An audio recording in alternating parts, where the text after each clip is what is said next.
Hello दोस्तों, कैसे हो आप सब। आई होप फाइन होंगे। आज हम लोग सॉल्व करेंगे क्लास 10 के मैथ एक्सरसाइज 1.4 का क्वेश्चन नंबर तीसरा।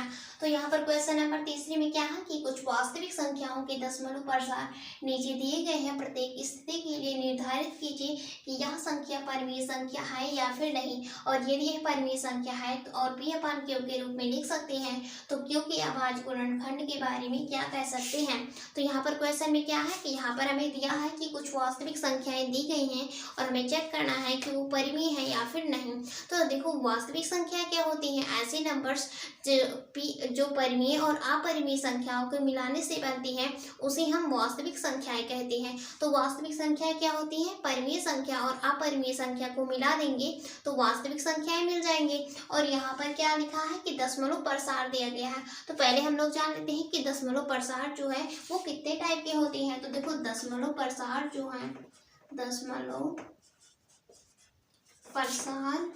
वो दो टाइप के होते हैं। पहला कौन सा है, शांत दशमलव प्रसार, और दूसरा क्या है, अशांत दशमलव प्रसार। तो देखो, यहाँ पर जो शांत दशमलव प्रसार है वो क्या है कि ऐसे नंबर्स जो पॉइंट के बाद जो है कुछ नंबर के बाद वो पूर्णतः विभाजित हो जाए यानी कि कट जाए, तो हम बोलेंगे कि वो शांत दशमलव प्रसार है। और अशांत दशमलव प्रसार क्या है, वो भी जो है वो दो टाइप की होती है। पहला क्या है, अशांत जो है अशांत आवर्ती, और दूसरा है अशांत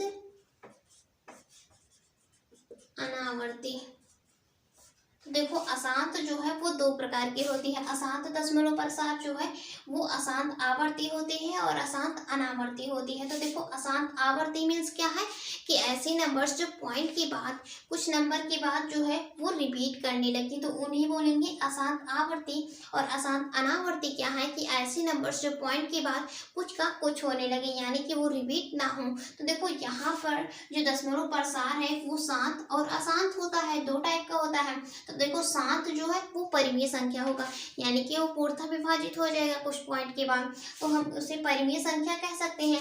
बट यहाँ पर जो अशांत है वो दो टाइप का होता है, एक अशांत आवर्ती और दूसरा अशांत अनावर्ती। तो यहाँ पर कुछ पॉइंट के बाद ये रिपीट होने लगता है, तो इसे भी हम जो है परिमेय संख्या कह सकते हैं। इसे हम p अपान q के रूप में लिख सकते हैं। बट यहाँ पर जो अशांत अनावर्ती है वो एक अपरिमेय संख्या, इसे हम जो है p अपान q के रूप में नहीं लिख सकते हैं। तो यहाँ पर हम क्वेश्चन में देख लेते हैं। यहाँ पर पहला क्या है कि 43.1 2 3 4 5 6 7 8 9। तो यहाँ पर ये पूर्णतः विभाजित हो गया है। तो दशमलव प्रसार क्या है, शांत और अशांत है। तो यहाँ पर देखते हैं, तो पूर्णतः विभाजित हो गया है, तो हम क्या कह सकते हैं कि ये क्या है, शांत है। और जब शांत है तो हम ये भी कह सकते हैं कि ये परिमेय होगा। तो यहाँ पर हम लिख देते हैं कि ये क्या है, परिमेय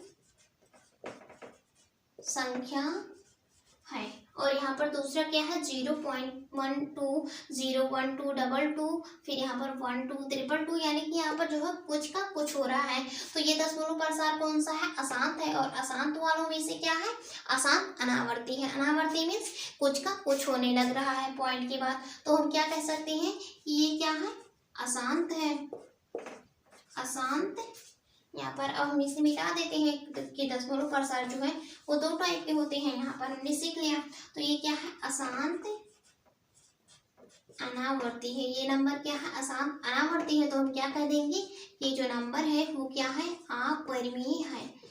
इसे हम p अपान q के रूप में नहीं लिख सकते हैं। और तीसरा क्या है, 43.1 2 3 4 5 6 7 8 9 के ऊपर क्या है, ये जो चिन्ह है वो क्या है, वो बार है। तो हम ये भी कह सकते हैं बार मीन्स क्या है, वो रिपीट होता जा रहा है। तो अगर रिपीट होता जा रहा है तो वो अशांत है, और अशांत क्या है, आवर्ती है। तो हम कह सकते हैं कि ये क्या होगा, परिमेय संख्या होगा।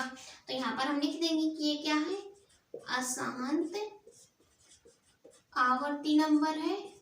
और अगर ये अशांत आवर्ती होगा तो ये क्या होगा, परिमेय संख्या होगा। इसे हम जो है p अपान q के रूप में लिख सकेंगे।